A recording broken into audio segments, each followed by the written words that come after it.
escala aplicados al sistema musculoesquelético a precios globales, que correrá a cargo de la profesora María Prado de Novoa, buena amiga, a quien doy las gracias por estar aquí en Santander, por haber aceptado el reto de impartir esta conferencia plenaria.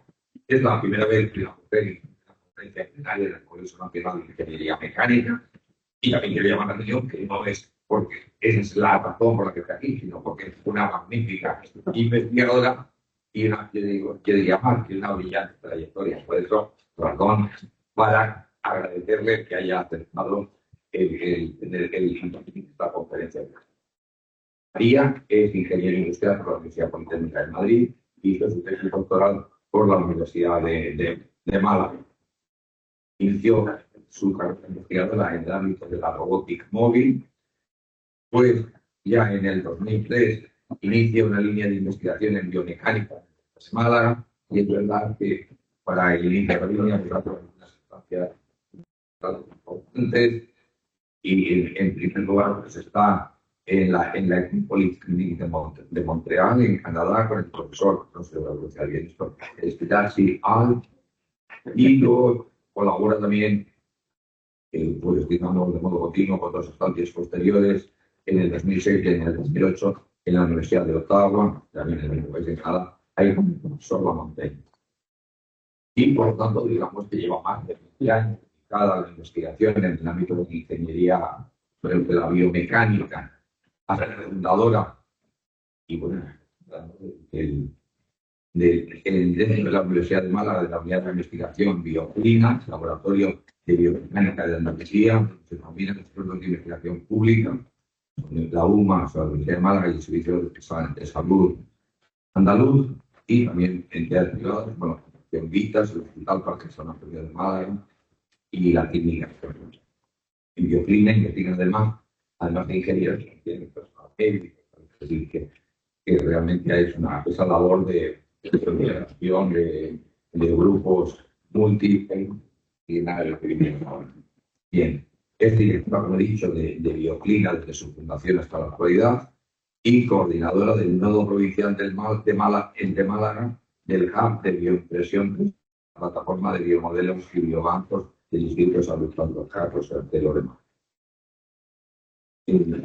Bien, tiene una destacada participación en proyectos de investigación, 13 de los cuales estudia ha sido investigadora principal, infinidad de publicaciones en revistas indexadas en las bases de Journal Station Ring, porque están de cabeza, ha traído a los investigadores de la ingeniería mecánica de los últimos años. Yo siempre digo que creo que los artículos más entretenidos como Eugenio y García que publicaba pues, hace casi de 40 años con mi director de test, el profesor Javier García Jadot. En fin, el doctor tiene, pues, ha participado en multitud de contratos con empresas, tiene patentas mecánicas, y yo creo que es una excelente cantidad para hacer la primera vez que tenemos suerte de cantar a alguien pues, para impartir esta confianza. Nada más, porque aquí queremos escuchar a vuestra María. Muchas gracias.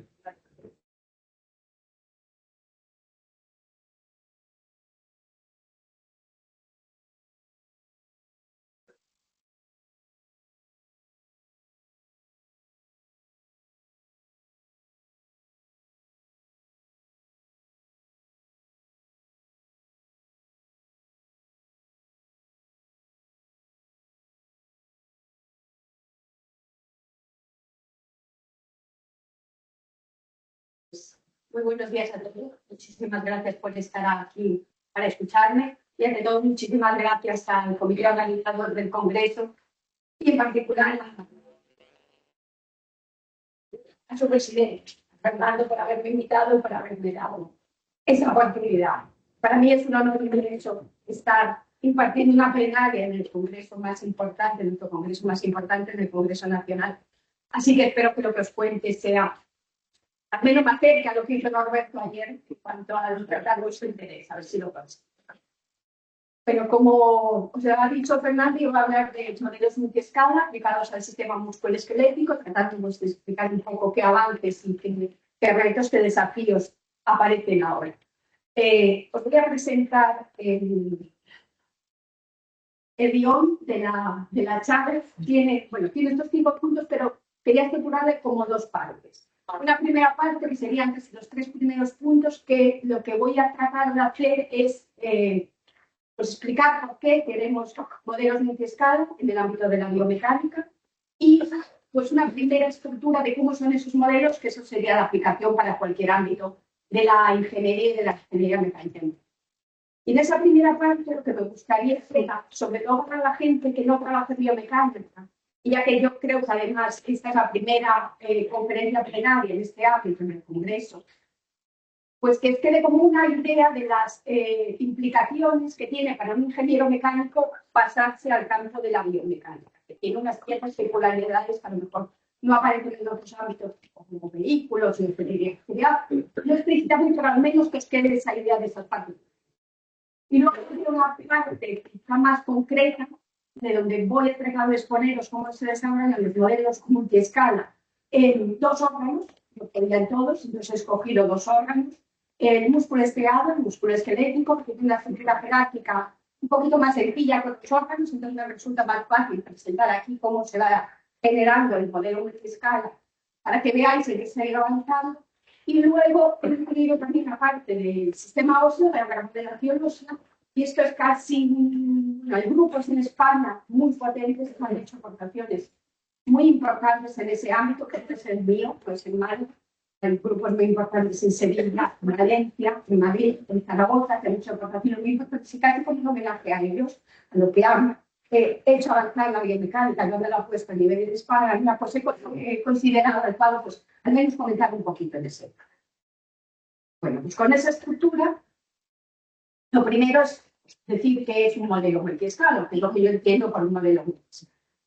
Yo creo que es una representación matemática, como cualquier modelo computacional, pero de problemas que suceden en escalas, en múltiples escalas, tanto espaciales como temporales. Por poner ejemplos, imaginad que queremos estudiar, pues, esperando un poquito con el interés en la aeronáutica que nos comentó ayer en el cuento, queremos estudiar cómo se modifican las características del sistema óseo en el granero. Vamos a ir a la espalda, sabemos que el hueso va a cambiar conforme a las cargas que tengan aplicadas y queremos estudiar, pues, qué pasa y vamos a concretar pues, en una articulación. Por ejemplo, la rodilla, que es la que, bueno, una de las que lleva más carga. Y vamos a concretar, pues, en la tibia, por ejemplo. La tibia, el platillo tibial sería donde el fémur apoya sobre la tibia. Y pues más o menos, muy a grosso modo, la tibia podría ser en el platillo tibial, pues un cilindro de pongamos unos 25 milímetros de diámetro. Y queremos ver, bueno, vamos a ir a la vamos a estar ahí unos días y ¿qué pasa?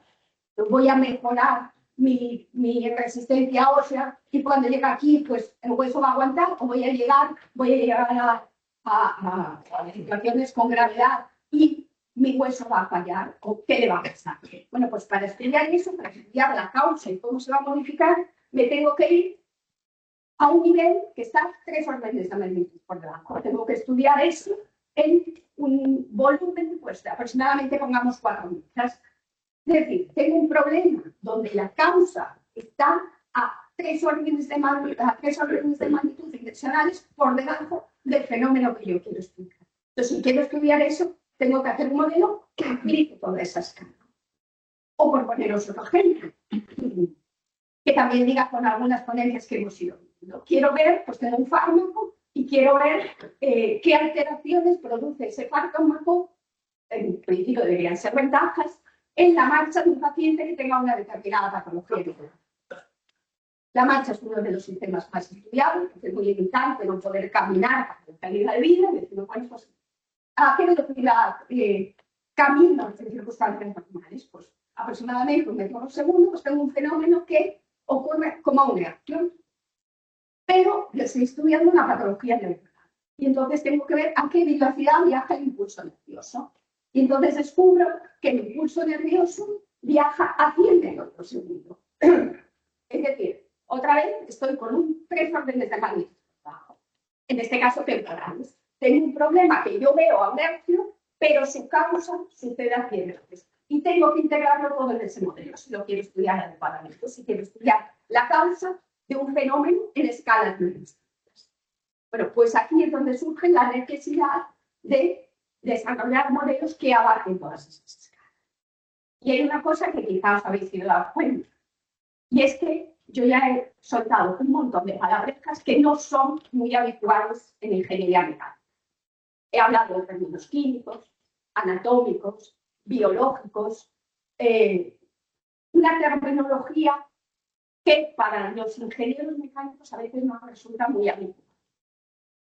Yo creo que esa es una de las dificultades de trabajar en biomecánica, que tenemos que ser capaces de integrar ciencias que son ajenas a nuestra formación inicial en ingeniería mecánica. Y tenemos que ser capaces de integrarlas en nuestro conocimiento. Porque no solo son trabajos multidisciplinares, es verdad que tenemos que coger gente de otras disciplinas, sino que son, yo creo que eso es lo que entendemos por interdisciplinares. Nosotros mismos tenemos que aprender mucho de esas otras disciplinas para poder desarrollar los modelos que queremos y para poder hacer los estudios que queremos o los diseños. Esa es una de las particularidades que quería comentaros en cuanto a desarrollo de ingeniería mecánica y biomecánica. Y van a seguir apareciendo esa terminología de todo. Bueno, tenemos modelos que trabajan en escalas muy distintas. Entonces, tenemos que separar esas escalas. Tenemos que separarlas, pues hay limitaciones de instrumentación. La instrumentación está adaptada para una escala. Hay limitaciones computacionales. El número de bits que tenemos para nuestras variables no es infinito, entonces tenemos que escogerlas. Y diréis, bueno, eso no es particular de la ingeniería biomecánica, eso nos pasa a muchos. Yo había pensado en un problema, por irme a otro ámbito, como un alerón. Un alerón que esté hecho en un composite. Pues es cierto, si un alerón está hecho en un composite, pongamos que tenga, seguramente no sea muy adaptado, pero bueno, 1 metro. Pero si está hecho de unas fibras cuyas dimensiones son pues, como 4 veces de magnitud menores, es cierto que estoy saltando de escala. Pero eso habitualmente pues, lo solucionamos de una forma que no es explícita, pero lo solucionamos yendo a modelos con propiedades homogenizadas. Consideramos que desde donde lo estamos viendo nosotros, pues todo es homogéneo y la heterogeneidad que hay en la microescala no nos influye. Pero eso en biomecánica no es tan sencillo hacerlo así. En ocasiones sí, pero en otras ocasiones no. Primero porque las escalas no están tan separadas. Están tan separadas 2 o 3 órdenes de magnitud. En el caso del alerón, a lo mejor son 4 para la fibra y creo que del orden de 6 órdenes de magnitud si vamos a medir epoxi. Seguramente muchos sabéis de eso mucho más que yo. Pero en biomecánica, por lo menos con los modelos que trabajamos, no suelen estar tan separadas. Y luego hay otra circunstancia que es casi más determinante. Yo he puesto ahí 2 ejemplos. Por ejemplo, en el ejemplo que está aquí esta es la izquierda, Eso, pensando que quiero estudiar la fatiga del músculo y he cogido el bíceps, por ejemplo. Entonces yo empiezo a hacer pesas y veo que me canso. Y veo que me canso y digo, algo debería estar pasando. Pero si miro el músculo así, yo lo miro y digo, pues no sé lo que pasa, se está cansando, pero no puedo descubrir lo que pasa. Porque para descubrir lo que le pasa al músculo, me tengo que ir a la microescala. Y si voy a la microescala, sí veo pues, que hay unos iones de hidrógeno y unos fosfatos que se están interponiendo entre las proteínas y están haciendo que determinadas fibras musculares, no todas, sino algunas fibras, no puedan hacer interacciones bioquímicas para la contracción. Entonces tengo un fenómeno que yo veo al cabo de unos minutos en la macroescala, pero su causa está en la microescala. Y necesito en mi modelo, mi estudio, poder ver las 2 cosas. No puedo admitir esa homogeneidad, porque entonces no vería nada, no contaría. Por ejemplo, pues he puesto a la derecha, eso sería un caso de un ejercicio de estiramiento. Y yo creo que todos sabemos que si hacemos ejercicios y ahora nos ponemos a hacer yoga, pues al cabo de, no sé, 2 semanas, pues seremos más flexibles. Si lo concentramos en ese caso en la rodilla, pues al cabo de 2 semanas, los ligamentos, algunos ligamentos de nuestra articulación serán más flexibles. Pero yo no sé por qué, si lo miro desde lejos. Entonces me tengo que ir cerca a mirar qué está pasando en los ligamentos. Y entonces sí veré pues, que hay unos fibroblastos que están generando colágeno, veré que las fibras de los ligamentos están alineando en las direcciones de las tensiones principales y por eso el ligamento es más flexible. Pero eso solo lo veo si puedo ver la micro y la macroescala. Por eso en biomecánica es necesario en muchas ocasiones desarrollar ese tipo de métodos. Y no podemos hacerlo con otras teorías que bueno, son de homogeneización por promedio, son más habituales en otras disciplinas. Otra vez habéis visto que fibroblastos, bueno, nomenclatura, fosfatos, en fin, proteínas, nomenclatura que es ajena a nuestro campo habitual en ingeniería mecánica. Es decir, otra vez la interdisciplinaridad que aparece en este tipo de estudios. Bueno, he querido también poner un punto de manifiesto que esto no es que lo diga yo solo, sino que es un interés que existe en el campo de trabajo de la biomecánica. Lo que os he puesto aquí es una gráfica buscada de PubMed. PubMed es la base de datos más grande, más conocida de ingeniería biomédica, de biomedicina en general y de ciencias de la vida. Y aquí veis dos gráficas. La que está en naranja es lo que PubMed devuelve cuando se le pregunta por el número de trabajos que incluye en el título de Astra multiscala. Y veis que hay un crecimiento en las dos últimas décadas muy acusado. La azul es las citas que devuelve cuando se le pregunta multiscala y biomecánica. Y veis que sucede lo mismo. Desde el 92, que aparece la primera referencia, ha ido creciendo. Y bueno, quizá es que en la última década personalmente se mantiene porque hay muchos grupos que están trabajando en el desarrollo de ese tipo de modelos. Es decir, parece que es una solución que a lo mejor no es que solo lo diga yo, sino que parece que sí que es necesaria y está ofreciendo bueno, alguna resultados. Pues hemos centrado el problema en biomecánica. Queremos y creemos que hay que desarrollar modelos multiescala y lo que me gustaría ahora es presentaros cómo es una estructura general desde un modelo multiescala. Es una descripción muy general que valdría para cualquier proyecto de la ingeniería. Vamos a tener siempre una macroescala, una escala grande, grandes dimensiones y lentos, una escala micro, micro son pequeñas dimensiones y los fenómenos suceden a velocidades mucho más altas, a velocidades de frecuencia mucho más altas, y luego ya depende del trabajo, pues a veces hay escalas intermedias, que les llamaríamos mesoescalas. Bueno, pues en cada una de esas escalas lo que vamos a hacer es desarrollar modelos completamente independientes, completamente entre comillas, independientes unos de otros, tanto experimental como computacional. Esos modelos les llamamos hipomodelos. Son los modelos de componentes y hay varios a cada escala. Aquí esto es un ejemplo, yo he puesto 4 en la microescala, 2 en la meso y una macro, pero no tiene por qué ser así. El número de modelos, eso sí, separados de otros, en cada una de las escalas. Si queremos resolver aquí sería un problema en el que vemos algo en la macroescala, el fenómeno que nos interesa está en la macroescala y queremos investigar si se debe a algo que estamos viendo en la microescala. Es decir, vamos a resolver las simulaciones desde la micro hacia la macro. Entonces, lo que nos falta, además de esos hipomodelos o modelos de componentes que son característicos de cada escala, son estrategias para pasar las variables que calculo en una escala a la escala mayor en este caso. Bueno, eso es lo que se conoce como modelos de relación, que en el caso de pasar de la escala menor a la menor, son habitualmente estrategias de homogeneización de las variables. Vale, también el número de modelos de relación que he puesto es meramente representativo, que por ser 3 ni 1 depende absolutamente. Bueno, pues toda esta estructura es lo que constituye un hipermodelo o un modelo multiescala. Son modelos de componentes y modelos de relación, habitualmente homogeneización. Si simulamos en este sentido, si lo hacemos en sentido contrario, si queremos nuestro fenómeno de interés para la microescala, que no es habitual, bueno, sí puede serlo, pero hay menos trabajos en biomecánica, el fenómeno de interés está en la micro y lo que observamos está en la macro, pues tendremos que ir en sentido contrario en nuestras simulaciones y entonces son estrategias de particularización de hemos centrado el problema, hemos visto cuál es la estructura genérica de un modelo multiescala y vamos a las dimensiones. Y aquí, muchos ya lo conocéis de sobra, pero bueno, sí me gustaría por lo menos mencionar qué es el sistema multiescala. Todos entendéis que es el sistema que soporta el cuerpo, el que nos da movilidad y tiene 5 órganos. Fundamentalmente el hueso, que los huesos son los que dan forma al cuerpo. lo que nos permite la movilidad.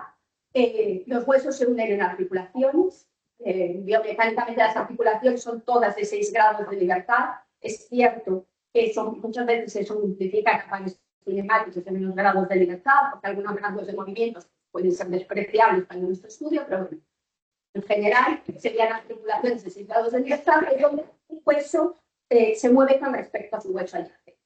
Eso sería íntegro.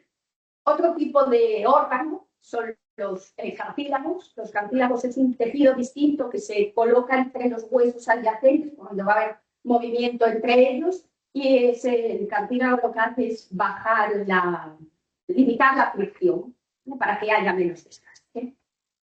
Otro tejido es el músculo, que también creo que nos suena a todos. El músculo esquelético es el que consigue el movimiento, que se contrae, solo se contrae, el músculo nunca empuja, siempre hay una contracción del músculo y es el que consigue la movilidad. Yo voy a centrar sobre el esquelético, luego está el liso, que es el que es involuntario, pues el corazón, por ejemplo, los intestinos. En el sistema musculoesquelético, el que provoca el movimiento voluntario. Luego están los tendones. Los tendones son unas bandas flexibles y resistentes que lo que hacen es unir el músculo con el hueso. El músculo genera la fuerza, se contrae y genera la fuerza, y a través del tendón tira del hueso. Y luego están los ligamentos. Los ligamentos son unas estructuras que estructuralmente son muy parecidas a los tendones, tienen ciertas diferencias, pero son muy parecidas, pero lo que hacen en vez de músculo-hueso es hueso con hueso, para darle estabilidad, no puedan separarse infinitamente los huesos, entonces consiguen una estabilidad en las articulaciones, donde están siempre entre las articulaciones. Esos son los 5 tipos de tejidos, que básicamente todo el sistema musculoesquelético está formado por esos 5 tejidos. Bueno, pues todos ellos tienen una estructura claramente jerárquica. Es decir, todos ellos son heterogéneos con estructuras como la que os muestra aquí. Esta está mostrada para los 2 órganos de los que quería hablar más adelante, que sería en la primera fila está el músculo y en la segunda fila está el hueso. Si empezamos por la fila superior del músculo, para describiros un poquito cómo sería esa estructura. El músculo, en este caso, los dices que de la presa, si miramos el músculo a macroescala, pues está formado por partículas. El músculo es un filete. Cogéis un filete, pues es un. Si cogéis el bíceps, bueno, un jamón no muy largo, seguir sacando un lado, porque los tamaños se las caen.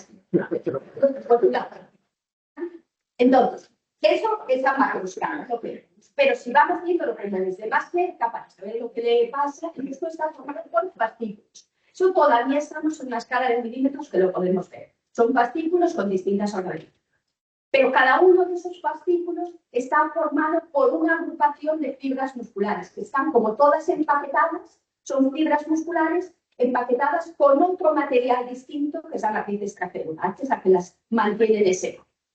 Pero si miramos cada fibra muscular es una sucesión, como sarcómeros puestos en serie, unos detrás de otros. Y ese sarcómero es donde está el fenómeno de contracción. Tenemos que irnos hasta esa escala para ver dónde está la contracción, la produce ese sarcómero. Si seguimos bajando, pues veis que estamos ya en la escala de submicro, micrométrica, muy poquitas micras en la biofibrilla, la fibrilla que está formada por sarcómeros. Si seguimos más abajo, habría filamentos que son los que se contraen, que ahora veremos que los que se contraigan, y si nos vamos más abajo sus componentes, pues distintos elementos que ya están muy abajo para lo habitual en modelos de biomecánica, pero bueno, básicamente proteínas, actina, miosina, la titina también es muy habitual. Modelos biomecánicos normalmente multiescala nos quedamos aquí. Y veáis que os he puesto en la escala, como abajo de la pantalla, veis una escala de longitud, donde podéis ir viendo más o menos las dimensiones de cada uno de los elementos. He puesto una escala de tiempos para que veáis la escala de tiempos de los fenómenos que afectan a cada una de las distintas escalas, que son también muy diferentes. ¿Vale? El músculo se mueve o se cansaba, si os acordáis del ejemplo de antes, en minutos, pero a nivel de microescala el fenómeno corre en nanosegundos.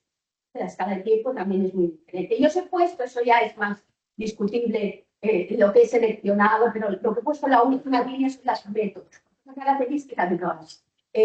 modelos multiescala es que los métodos de modelización de cada una de las escalas son diferentes habitualmente. De hecho, y aquí viene otra particularidad, es que muchos de esos modelos, además de ser multiescala, son multifísicos. Y entramos en nuevas dificultades. Tenemos que ir incluso si nos vamos, si os vais a la escala más baja, ahí hay que, bueno, todavía es mecánica clásica, pero ahí hay bioquímica, ahí hay impulsos eléctricos y sistemas que vienen de ahora, lo comentaré. Pero bueno, si nos quedamos en nuestro ámbito, pensar que queremos estudiar el comportamiento elástico del músculo, que es lo que me iba a centrar más tarde.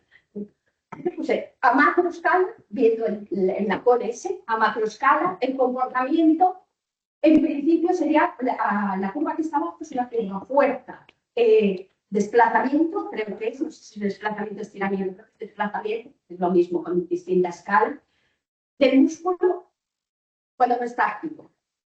Simplemente tiraría de mi brazo. Tiro de mi brazo para extenderme y veo lo que le pasa al bíceps. Y tiene una curva como esa, en fuerza de desplazamiento. Normalmente lo sacamos como un sistema visco-hiperelástico. Pero ahora vuelvo hacia atrás, estoy en el bíceps, y se contrae.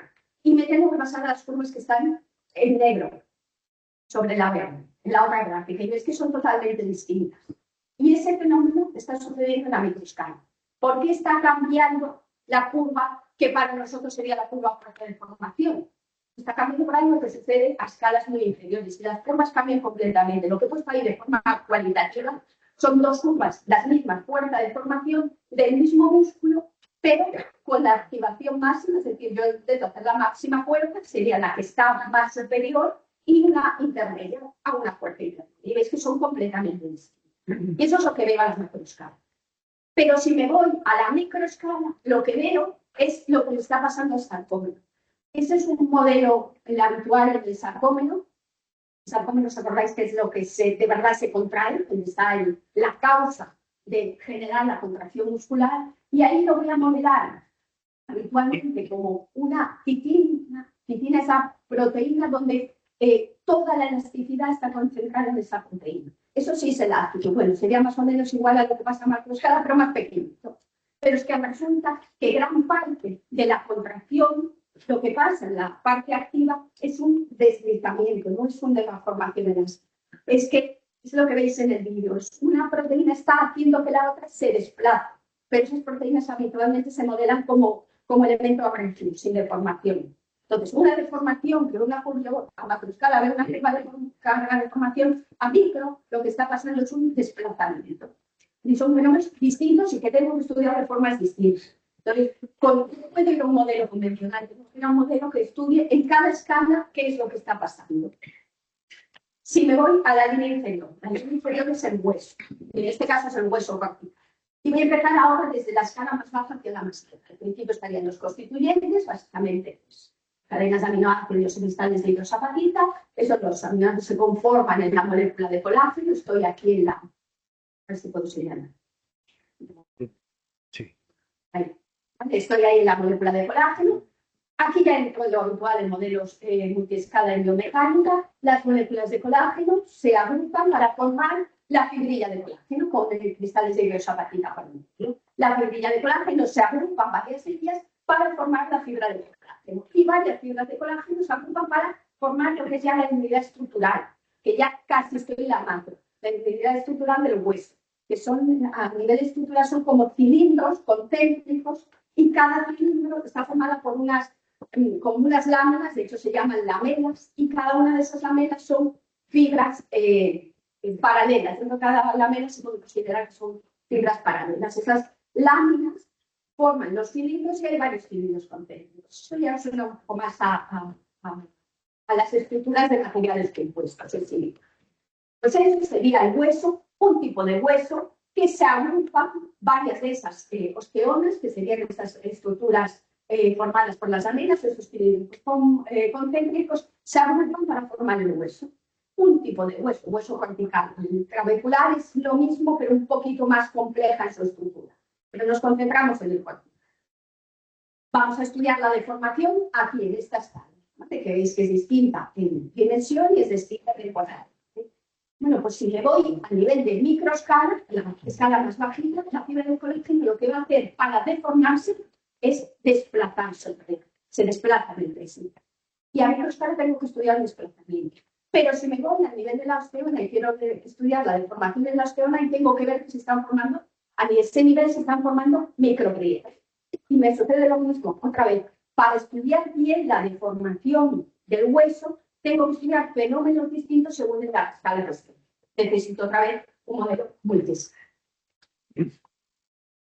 Esto que os he contado para el músculo y para el hueso sucede en todos los órganos. No voy a entrar en todos porque entonces se acabaría por no decir nada, pero es la estructura de todos los órganos del cuerpo tienen esa estructura claramente fea. De hecho, sorprendentemente, esa estructura jerárquica lo que le dan las propiedades. Porque casi todos son colágeno y algo que viene al hueso, pero la estructura a nivel de componentes es muy parecida. Los componentes. Y luego esa organización de esos componentes lo que dan las distintas características. Esta sería la primera parte del charla, más genérica, lo que os quería contar, que viese esa necesidad de modelos multiescala y si he conseguido que empecéis a ver un poquito las particularidades que tiene trabajar en biomecánica. Nos está acercando a disciplinas muy distintas a las que estamos hablando. En la segunda parte de la charla, como os había comentado, me voy a centrar ya con un poquito más de detalle en dos órganos. He escogido dos. El primero de ellos sería el músculo, para mostraros cómo se va, en este órgano voy a tratar de mostraros cómo se va configurando un modelo multiescala. He escogido el músculo estriado un poquito más sencillo en su estructura que los otros órganos. Y entonces aquí voy a tratar de mostraros una definición, una de las fases de la construcción de esa estructura general del modelo multiescala. Como defino la jerarquía, las líneas de comportamiento y luego las estrategias para pasar de una escala a otra, en este caso homogénea. Luego la del hueso, más rápidamente, os comento. Tengo que definir la geometría en cada una de las escalas. Entonces ahí, en biomecánica tengo dos estrategias, como en cualquier otro ámbito de la mecánica, o geometrías realistas o geometrías simplificadas. Las geometrías realistas de donde las obtenemos, y aquí es donde va a estar uno de los principales desafíos que nos quedan. Las obtenemos de imágenes médicas. Imágenes médicas a nivel micro normalmente proceden de secciones, voy cortando transversalmente la conexa, lo voy cortando transversalmente y hago microscopía de cada uno de los elementos. Y de eso saco un volumen. O bueno, los autores hacen series histológicas, un análisis histológico de esos cortes y también configura el volumen. Una vez que tenemos un volumen, segmentos en imagen médica, separo lo que es fibra de lo que es matriz celular, o separo las distintas proteínas y obtengo el volumen realista. Esa es la forma con la que se venía trabajando para obtener geometrías realistas. Es costoso después trabajar con eso en las simulaciones, pero bueno, es donde se obtenían. Hay también trabajos que tratan de generar esas geometrías realistas ahora con inteligencia artificial. Hay que alimentar esas redes y tienen la ventaja a cambio de que son capaces de modelar geometrías con ciertas patologías, que al final es lo que nos interesa. Hacemos modelos sanos, pero para intentar solucionar patologías. Entonces, eso sí tratan como que pueden insertar tumores, pueden simular fibrosis, distintas enfermedades musculares. Eso sí se puede generar con inteligencia. La alternativa, geometrías simplificadas. En el músculo esquelético se utilizan, depende de la escala, geometrías unidimensionales o tridimensionales. Las unidimensionales, pues a nivel micro, submicro, de hecho, a nivel de proteínas, yo os había comentado que ahí no solo vas a estar ahí, depende, pero los modelos multiescales en su límite inferior, en biomecánica, simulan la titina, veis que hay unos resortes.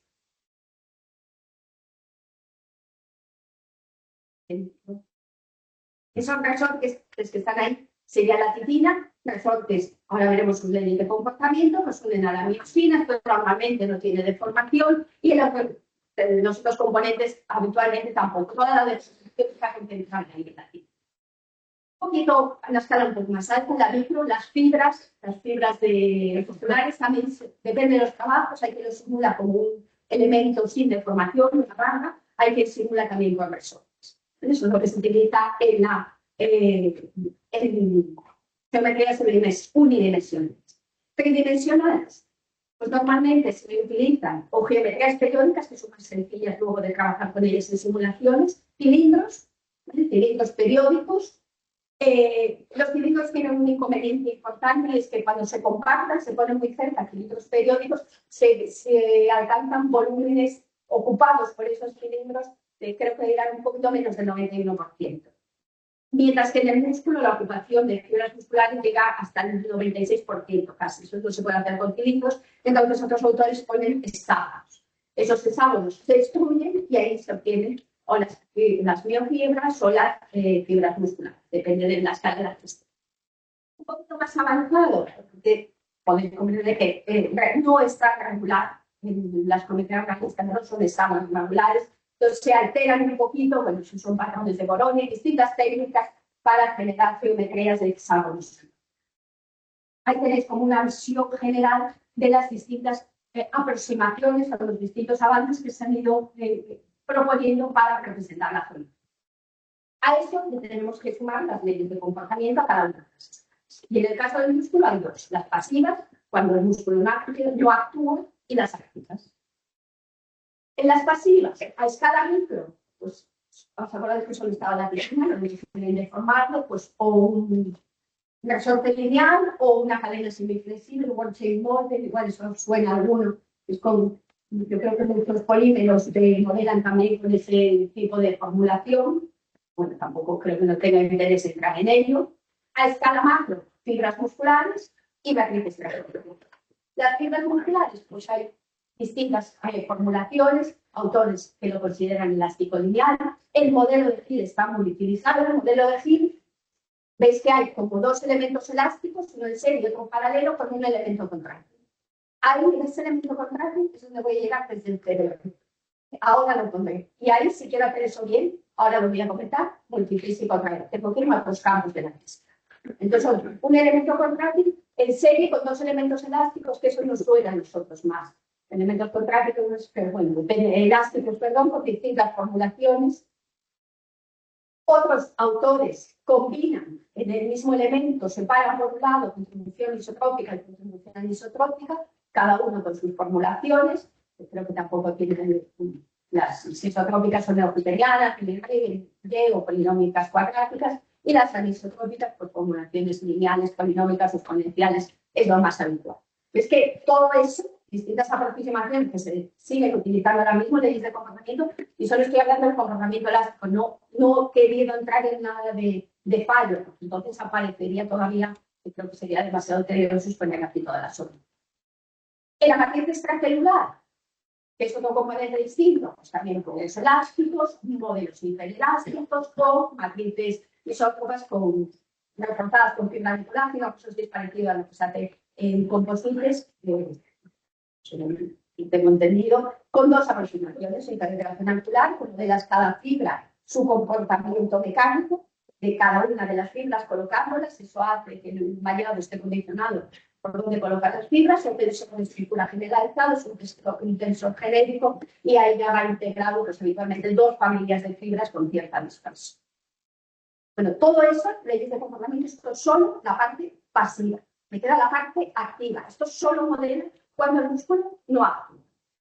Tengo que sumarle, bueno, aquí lo veíais en el modelo de Hill es muy claro, que es donde meto el elemento contráctil en los elementos finitos, lo que se hace es meter como la ley de comportamiento activo es como una ley que es una componente que se superpone a la parte pasiva. Y se superpone, habitualmente es como una presión o una tensión que se va sumando a lo largo de la fibra muscular. Y tiene una formulación como esa que veis ahí. En términos mecánicos sería como esa que veis ahí. Y tiene una sigma máxima, eso es normalmente lo máximo que puedo contraer voluntariamente sin que el músculo se desplace, de forma isométrica, está afectada por unas funciones que dependen de la longitud del músculo y de la velocidad de desplazamiento, porque experimentalmente se ha visto que influye, y por delante hay una funcional.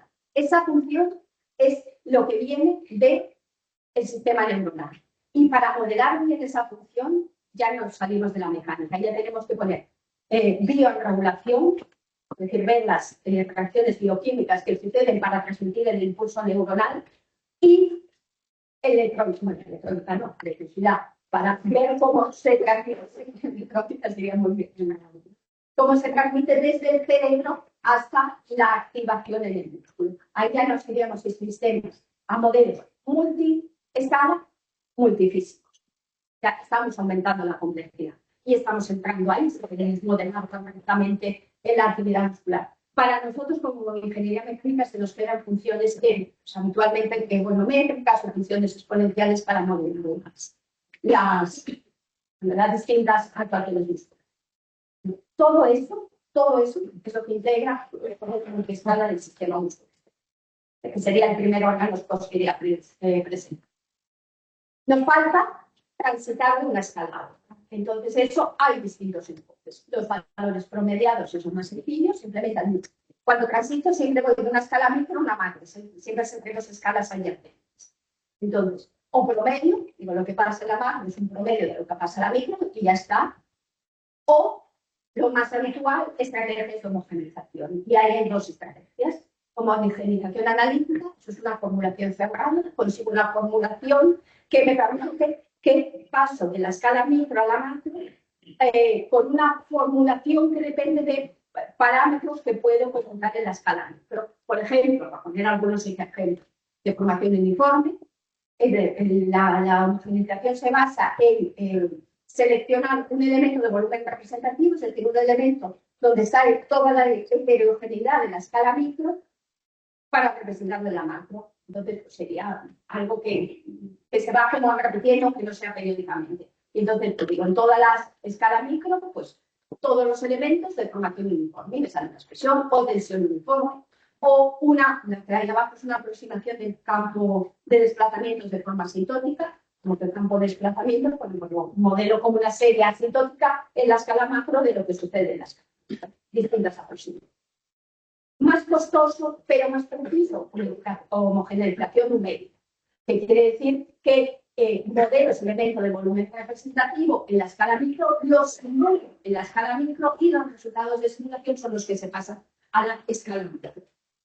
También tengo distintas estrategias para ir haciendo eso. Si puedo suponer una representación periódica, pues lo hago, simulo eso y bueno, yo creo que tampoco sería entrar en demasiado detalle. Al final lo que tengo que hacer es simular la escala micro y pensar que esos desplazamientos entre las distintas solicitaciones que encuentro en la macro es lo que puede pasar como un tensor de la actividad representativa a la escala.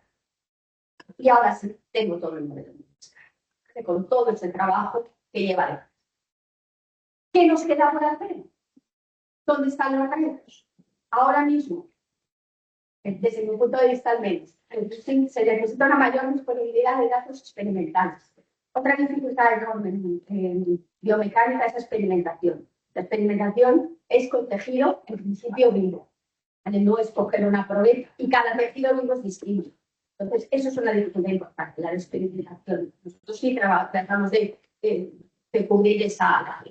Entonces, querríamos tener datos para validar estos modelos. Estos modelos están hechos, pero la validación es escasa, porque hay pocos datos experimentados. Además, nos gustaría datos experimentales integrales. Los compañeros de Sevilla pusieron ayer una experimentación que están haciendo, que están intentando conseguir datos del mismo espécimen en las distintas escalas. Eso es muy escaso. Y eso sí sería tremendamente útil. Aumentar la precisión para medir en vivo. Limitar la variabilidad que hay entre sujetos. Toda la parte de experimentación ahí hay que manejar. Reducir costes computacional. Reducir costes computacional o por simplificaciones o mejorando algoritmos. Implementar modelos personalizados. Todavía es difícil que vayamos a un entorno donde hagan un modelo de nuestro músculo, en este caso. Eso sería una parte genérica. Las dos líneas que tenéis abajo ya más específicas del músculo esquelético, mejorar la descripción de constituyentes y mejorar como la parte de activación motora, esa parte que es el salto al sistema multifísico. El otro órgano que os quería comentar más deprisa, la mecánica ósea. ¿Por qué he escogido mecánica ósea en concreto la remodelación ósea? Por no irme. La mecánica ósea tiene como dos partes. Remodelación ósea, el crecimiento de fracturas, que pasa cuando un hueso se parte, como crece. Me voy a centrar en la mecánica ósea y este pues lo he escogido, como os he dicho antes, bueno, porque es el ámbito donde hay más trabajos de modelos multiescalas, donde se ha trabajado mucho y sobre todo, pues, así como un homenaje a los grupos de Sevilla, Valencia, Madrid y Zaragoza, que han aportado muchísimo a nivel mundial en este campo. No es mi grupo, son otros grupos que son grupos españoles, y ya que esta es la primera conferencia de biomecánica en nuestro congreso, pues quería al menos nombrar la contribución que han hecho. Esos modelos lo que tratan es de modelar la mecánica del hueso compacto, del hueso completo, pues también el compacto, es cierto, pero bueno, del hueso completo, estudiando lo que pasa con sus constituyentes a su nivel estructural. Y queremos que tenga significancia activa. ¿En qué se ha empleado? Predecir fractura por un lado, predecir para fármacos que, sobre todo para gente mayor, bajen el riesgo de fractura, para diseñar prótesis. Cuando diseñamos la prótesis, luego el hueso tiene que crecer en la prótesis, abrazando la prótesis para integrar esa prótesis, modificar ese diseño para que favorezca eso, para diseñar andamios. Nosotros tuvimos un proyecto donde era para tratamiento de tumores mandibulares. Si tienes un tumor aquí, te cortan ese trozo de mandíbula. Entonces, si te cortan ese trozo de mandíbula, claro, no se te va a cuánto donde tienes los dientes. Entonces, hay que poner andamios, se coloca un andamio. Pero en ese andamio se meten células madre que creemos que crezca hueso a partir de ello. Bueno, pues las características mecánicas de ese andamio, según sean buenas o malas, favorecen o impiden ese crecimiento óseo. Entonces, para el diseño de ese crecimiento óseo, el andamio tiene que estar muy bien diseñado en cuanto a sus propiedades mecánicas. En todo eso se está trabajando en mecánica ósea para mejorar todas esas ventajas clínicas. Para eso necesitamos variables, o bien que podamos medir en vivo al paciente, ensayos no destructivos y poderlos medir, o bien que sean universales, que valgan para todos, para menos para algunos. El aspecto que os quería comentar es la modelación ósea. Eso surge porque, eso quizás suena menos que lo de la fractura, porque el hueso es un tejido vivo, entonces continuamente a lo largo de nuestra vida, el hueso una parte que se está comiendo el hueso está continuamente desapareciendo y continuamente formándose. Eso es continuo. Hay unas células de los osteocitos que regulan eso, le dicen a los osteoclastos, aquí comete hueso, y a los osteoclastos, aquí mete hueso. Entonces, esa regulación es continua. Eso es la modelación. Los modelos son también multiescala, porque el fenómeno está a macroescala, pero la causa está a microescala. Entonces, bueno, deberíamos trabajar con modelos multiescala. Casi toda la modelización es con elementos finitos a todos los niveles, celular, órgano y tejido, la mesoescala. No voy a entrar otra vez en definiros el modelo, pero sí os quería comentar cómo se llega a nivel celular. Lo que voy a explicar ahora es desde la macro hacia la microescala, ¿no? ¿Cómo pasa?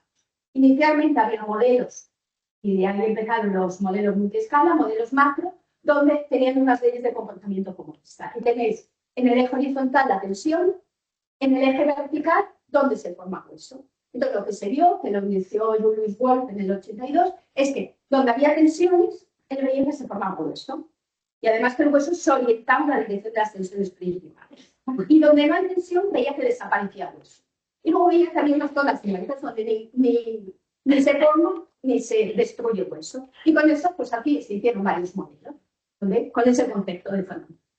Pero luego mejoró las técnicas de computación y aparecieron los microelementos finitos. Y se vio que eso no era cierto, que eso era un fenómeno que derivaba de mirar el hueso desde muy lejos. Y no es cierto que haya una zona donde no se forme el hueso. Lo que es cierto, y si lo vemos a nivel de órgano, de tejido, es que donde no hay tensiones es más probable que desaparezca hueso. Y donde hay tensiones va a crecer hueso. Entonces, continuamente se está modificando el hueso. Que aquí no hay tensión, cóbratelo, le dice respecto al osteoclasto.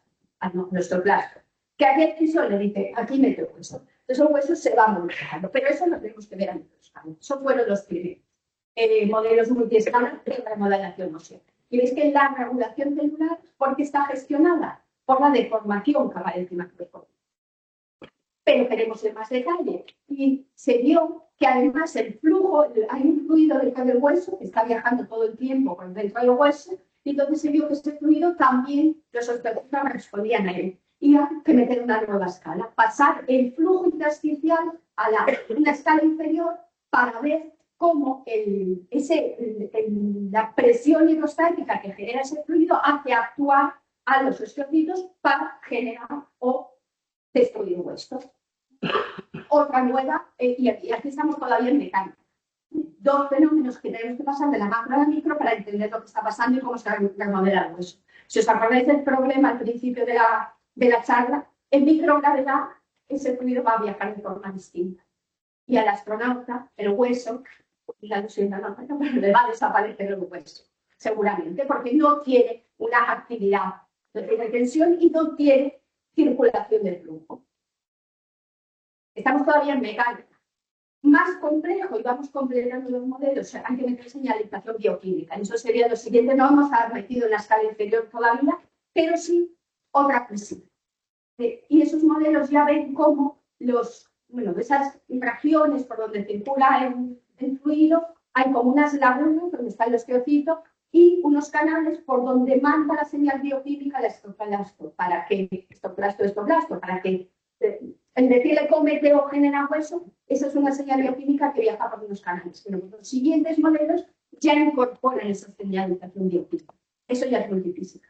De modelo multiescala, multifísica. Y ahí yo creo que tenemos que estar los ingenieros mecánicos. Es verdad que hay bioquímica, pero hay deformación macroscópica, hay flujo de fluidos, es decir, hay cosas que nosotros conocemos.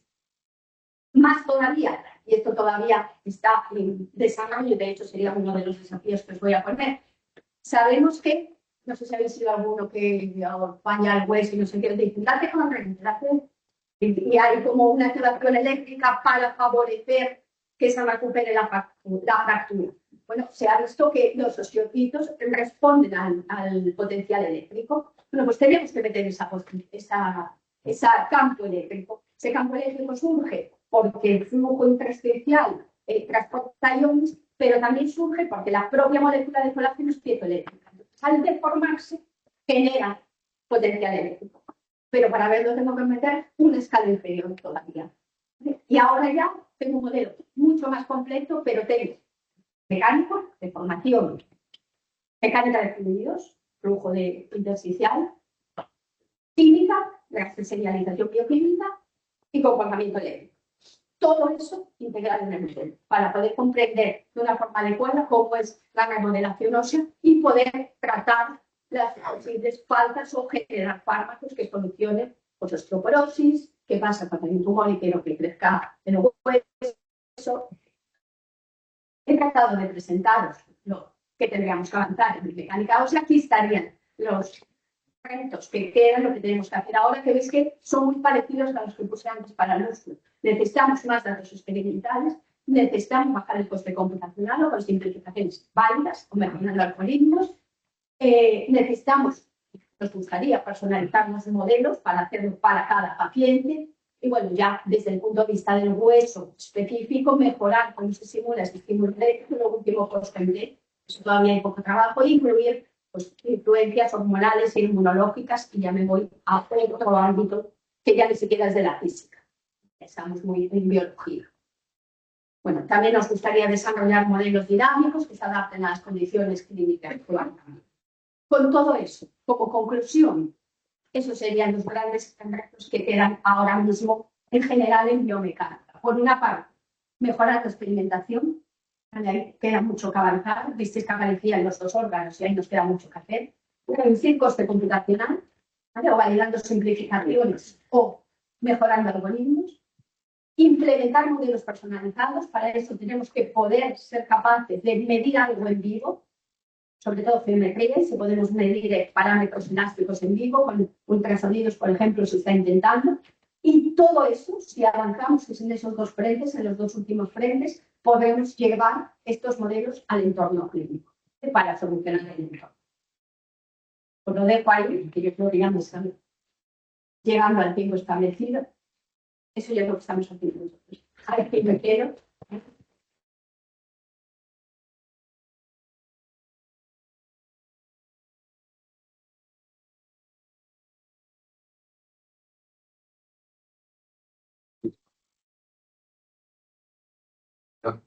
Tenemos creo que tiempo para una pregunta, por favor.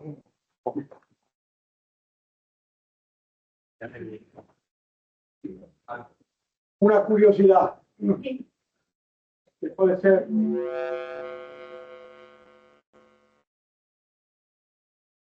de curiosidad personal. ¿Cómo afecta todo este modelo la edad de las personas? Es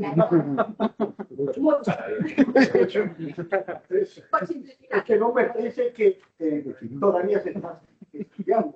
A ver, sí, sí se está estudiando. La edad de las personas. A ver si me pongo aquí.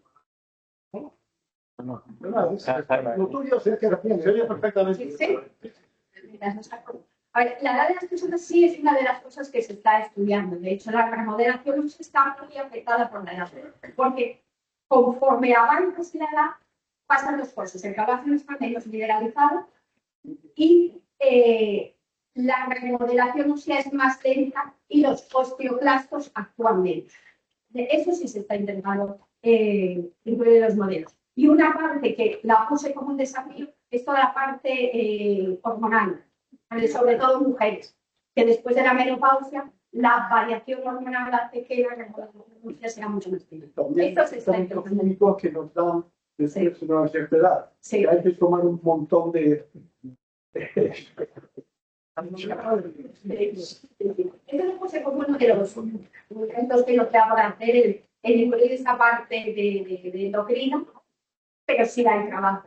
Es cierto que yo no los conozco como la parte endocrina actual sobre los modelos, pero sí se está incluyendo. Es súper importante, de hecho. Claro, Sí. que como todo bien ser. Otra cosa que también es un problema es que, bueno, no todos, pero muchos ensayos experimentales, claro, en el ensayo experimental de las propiedades mecánicas del hueso y de otros tejidos se hace sobre cadáveres, si es en humanos. Y en Europa, la mayoría de los cadáveres están en edades muy avanzadas. Es muy difícil conseguir muestras cadavéricas de personas jóvenes. Nosotros tenemos una publicación donde vemos, no en el hueso, sino en el menisco, cómo afecta la edad a la variación de las propiedades mecánicas, pero al final es lo mismo, se colágeno. Y nos fue extremadamente difícil conseguir muestras de personas jóvenes, de meniscos sanos. Si se hace una meniscectomía y se lo estirpa, pues ya no nos sale. Pero el menisco sano fue muy difícil. Y es que,